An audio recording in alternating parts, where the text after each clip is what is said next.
وان اعمال بني آدم وقولهم يوزن، عمل بتللیکی او قول، اعمال جمع او قول مفرد دی داولی. نو په حاشیه کې ستاسو په حاشیه کې قولم جمع ذکر کړی دا، نو بیا خو خبره خلاصه شوه چې اعمال او اقوال دواړه بتللیکی، خو په اصل کتاب کې اعمال جمع دی او قول مفرد دی داولی.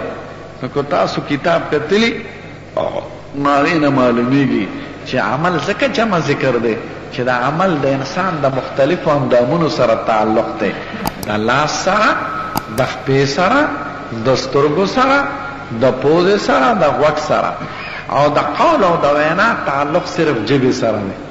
نو چونکې د قول مصدر او منبع یوه ده، نو قول مفرد ذکر شو، او د اعمال و منابع ډیر دي، نو اعمال جمع ذکر شو. وقال مجاهد القسطاس والعدل بالروميه.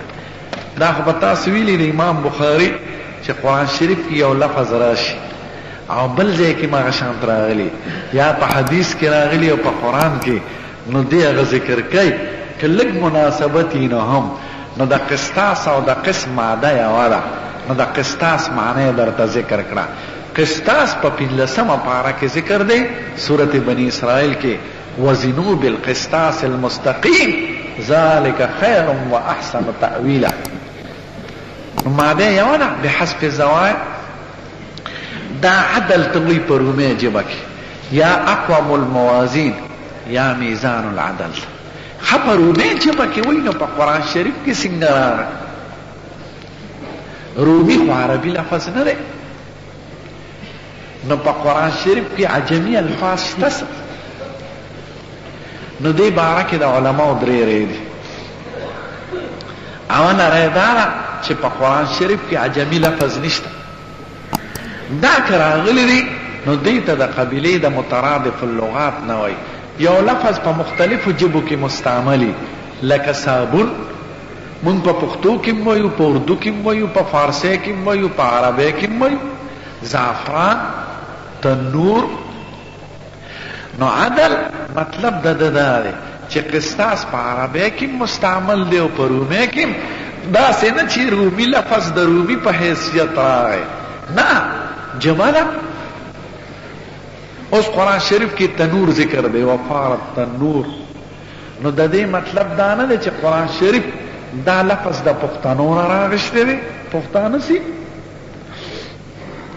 ټیک د پښتو کې مستعمل او په عربی کې. نو قرآن شریف کې غیر عربي لفظ نشته، خو هغه لفظ چې تا تحکاری دا په دواړو جبو کې مستعملي.